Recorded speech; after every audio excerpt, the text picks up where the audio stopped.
Welcome to the Bible Forum. It is Sunday night, June 10. I'm Warren Sprouse. We're here every Sunday night just for you, and we look at life through a biblical lens and try to solve all the world's problems in 2 hours or less. Things you missed when you weren't paying a whole lot of attention. The world is in a tremendous turmoil. A recent Gallup poll asked the question, how would you rate the overall state of moral values in this country today? Talking about the U.S. of A. Would you rate it excellent? How about good? Fair? Or maybe poor? People did that. And the results from this poll have set a record. Almost half, 49% of you Americans, responded that the United States moral values are poor. Only 14% see them excellent or good. Everybody else is somewhere in the middle. Now, Americans have always been far more likely to look at U.S. morals negatively, at least since Gallup has been polling this question, and has been doing that for the last 16 years. But this poll set a record for those who see the United States moral values as poor. The previous high was 45%, which was 2017 and 2015 and 2010. And this low that was noted this time around is tied with 2006, which was the previous all-time low. You can see that the trend is not good. We're going in the wrong direction. You only have to look around. You only have to watch the news. It don't take a genius to figure out that the generation coming up, and even some of the old-timers, have far less sense of objective morality than they've ever had. They got their morals, but we're talking about using an objective standard. And I don't like to upset you, but it's usually the Bible. What's the Bible definition for integrity or telling the truth and that sort of thing? That's the high bar that's being measured. And we're not measuring up very well. Out in Hollywood, California, there's a billboard on Sunset Boulevard. It screams a stark warning. It is a drug-resistant gonorrhea alert. The words are set against a black background, and they are accompanied by a microscope, picture of a microscope shot of a bacteria called gonococcus. This is the one that causes the illness, gonorrhea, and it's running rampant apparently in California. Now, growing up in the 1950s, we knew there were about 8, maybe 10 sexually transmitted diseases. We didn't necessarily know their names. They weren't in everyday conversation. We didn't know that there were any of them that were incurable, at least not controllable. And we didn't know anybody that had one. That apparently changed in 1980.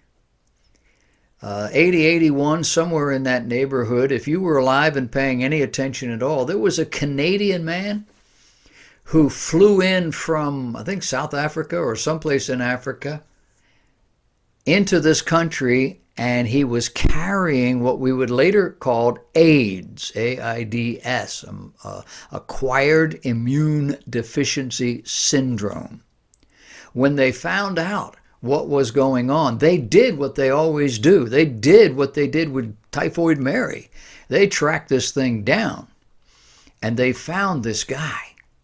They isolated the carrier. He was in Canada. And they isolated him from society, just like they did with Typhoid Mary.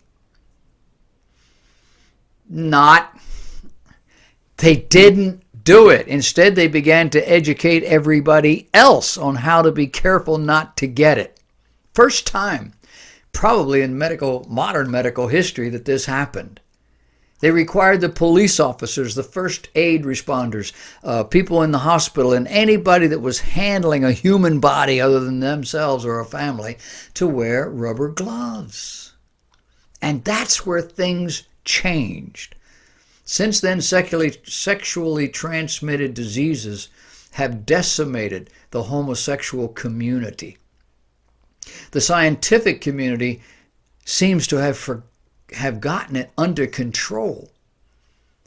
But then came the transgender movement, a sexual revolution intent on infecting as many people as possible in order to force society to, number one, accept it, and number two, to develop protections for them.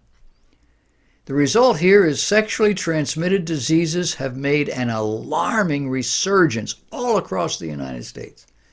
2016 saw a record 2 million cases of chlamydia. We called it clams when we were kids. Gonorrhea, syphilis, including 628 cases of congenital syphilis. People are born with this stuff. But as bad as all that is, California is worse. California, the most populous state in the nation, stands out for its willingness to tackle the crisis head on, with cases of the three ailments up 45% in just the last 5 years. 30 babies were stillborn amid 300 reported cases of congenital syphilis, more than any other U.S. state. Heidi Bauer, who is the chief of the STD control branch in the California Department of Public Health, says that this amounts to an epidemic. Jerry Klausner, the U.S. UCLA School of Medicine, says congenital syphilis had been essentially eliminated from the United States, as it had been in developing countries such as Cuba, Thailand, Moldova, in the former Soviet Union. But now, with congenital syphilis roaring back in the States and California, we are faced with a shameful reminder of our inadequate public health programs. He added that the cases of the stillborn babies are 100% preventable. And this, having this many stillborns, is a slap in the face. I'm betting money that you didn't hear any of that in the mainstream media. This week, the Justice Department announced a former security director of the Senate Intelligence Committee had been indicted for allegedly, they always use the word allegedly until it's been proven without a shadow of a doubt, of giving false statements to FBI agents looking into possible leaks to reporters. His name is James Wolfe. He's 58 years old, and I say that because I think at 58 you're old enough to know better. He's been in charge of maintaining all classified information from the executive office to the Intelligence Committee, and he's been doing this for over 20 years. Not a rookie. What happened? Well, I'm guessing it's a midlife crisis. You see, he has demonstrated, they've got him on tape and all the rest of it. He started making nice with and later playing patty cake with a New York Times reporterette, among others. And then lied to the FBI last December about contacts he had with 3 reporters. That, according to the indictment. He also allegedly lied about giving 2 reporters non-public information about committee matters. Mr. Wolfe maintains that he did not share any classified information or news leads. He is not charged with disclosing classified information, but they have them both in audio recordings discussing just that. Why is it always about sexual attractions? The President of the United States invited the Philadelphia Eagles to come to Washington to receive the nation's award for a job well done. They seemed to be okay with that. And then about a week later, or a week out from the date, they said only 8 players were planning to come. So our president canceled the event. Now, Philadelphia Eagles, Philadelphia Eagle fans, even the mayor of Philadelphia is upset with Trump. Not the 100 or so men and women who thumbed their nose at him.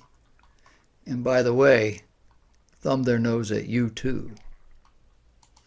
We'll talk a little bit about this later when I give you my analysis of the NFL and this whole mess. In other Trump news, we've got freedom-loving American citizens who are upset that Trump is seeking out citizens who may have been unfairly, unjustly, or just simply carelessly imprisoned, that he might pardon them. Yeah, they're upset with him. Here's what he said. He said, I'm going to ask all of those people to recommend to me, because that's what they're protesting. People they think were unfairly treated by the justice system. And I understand that, he says. So I'm asking them to recommend to me people that were unfairly treated, friends, people they know, anybody at all. I'll look into their cases and we'll see if there's any remedy here. And if I find any committee finds, I find or my committee finds that they're unfairly treated, then we will pardon them or at least let them out. And the collective assembly cheered madly for the man for 2 hours. Not.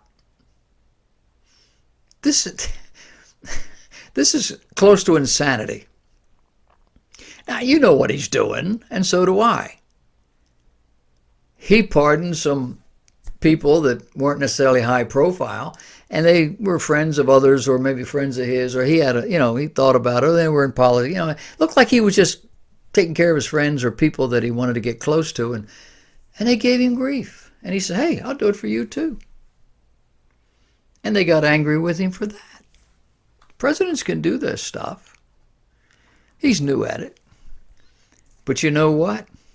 There are probably 1,000 people in jails today in this country who have been put there for reasons that really, in a serious, honest, and society that was filled with integrity and a legal system and no politics involved, wouldn't ever slap on the wrist. They're in jail. I think he ought to go and let them all out. We were treated this week to a narrow victory at the U.S. Supreme Court. The court on Monday handed out a victory to a Christian baker from Colorado who refused, for religious reasons, to make a wedding cake. That for a gay couple. The justices, in a 7-2 decision, faulted the Colorado Civil Rights Commission's handling of the claims. Claims brought against Jack Phillips, saying it had showed a hostility to religion. But the court did leave standing the charge that service could not be denied under Colorado law. But they said the way it was handled by the Civil Rights Commission was also unlawful. Go back to my previous thought. People in jail today for stuff like that. Denmark, progressive, trying to get ahead of everybody. Denmark is about to ban any debate on male circumcision. Oh, that's important. We got to talk about this in our high government offices. This month, June 2018, a petition to ban male circumcision in Denmark will be presented to Parliament, according to the organizers, after having received more than 50,000 signatures. Now, that's the number because that's what's required. In Denmark, citizens can force Parliament to debate just about anything they want if they can get 50,000 people to ask for it. Should this legislation be enacted, it could result in Jews leaving Denmark for Israel. Now, on my side, I don't know why they care. Not the Jews, but the Denmark people. Why do they care what other people do? But apparently we're in that progressive context where we're concerned about everything you do, and we're going to make sure everybody is doing what we think is the right and good thing, no matter how you believe or how you have lived your entire lives, how Jewish people have lived for 4,000 years. Doesn't matter. I say this is just another way. God working around the corner, letting people be who people want to be. God doesn't go in and say, oh, this is going to happen. That would be called a miracle. But he withholds things and he allows other things, and it all works out. And I think it might just be God's way to get some of these people home. Two hugely successful and famous Americans committed suicide this week. You read about them, you heard about them. The way they did it looks as if the second one, a man, may have been copying the first one, which was a woman, because they did it the exact same way, a way I would not have thought of. I don't know about you. I wouldn't have thought it was possible, but they did it. And one wonders why the press has to reveal that fact. Why does the press have to go into every lurid detail? Put that image in my head. Why do they You notice I didn't do it to you. Why did they do that? Anyway, government statistics show suicide is rising dramatically in the United States. And inquiring minds would ask, why? And what can be done to reverse it? The Centers for Disease Control and Prevention reports that suicide is now the 10th leading cause of death in the United States. Research shows that since 1999, suicide rates are higher in almost every single state. And in more than half of our states, the increase is more than 30% over that of just 19 years ago. Noted Christian talk show host and author Dr. Michael Brown thinks this is because, quote, we're so caught up in our own lives that we don't stop and observe. He said most people, if you take a personal interest in them, they're willing to stop and talk. He said if they're going into a shell, if they don't seem to be themselves, take some time out of your schedule and get with them and say, you okay? What's going on? He says hope is another powerful tool, both when people have a reason to anticipate the next day and when they don't. With hope, you can endure almost anything, he says, but when you lose hope, when the pain is too great to even think about tomorrow, it's obviously when people are going to consider suicide. Also, when you know that you're in a relationship with God and he loves you, suddenly you have this extraordinary affirmation. You've gotten rid of the guilt as God has taken your sin upon himself. You're now a child of the King, a positive, productive place. God gives joy to the hopeless, the depressed, and the suicidal. Brown then wonders if the music, the movies, the television, the texting, and all the rest of it isn't breeding a kind of hopelessness. You think? People engrossed in these activities have very little time for anyone or anything other than their own self-indulging activities. Look at them, watch them. They don't get their head off their phone. And it's mostly mindless. There were no mass shootings in schools in the 1950s. Did you know that? There were no drugs in schools in the 1950s. You couldn't get an aspirin without going to the nurse. Oh, and churches were not empty in the 1950s. A great many of them serving to inspire hope. We thought it was good for the next generation to believe in the one true God of heaven who created us all. And the question has to be asked, are we better off as a nation since that trend reversed? I think the answer to all of these questions are self-evident, like the truths in our Declaration of Independence. But that's my opinion.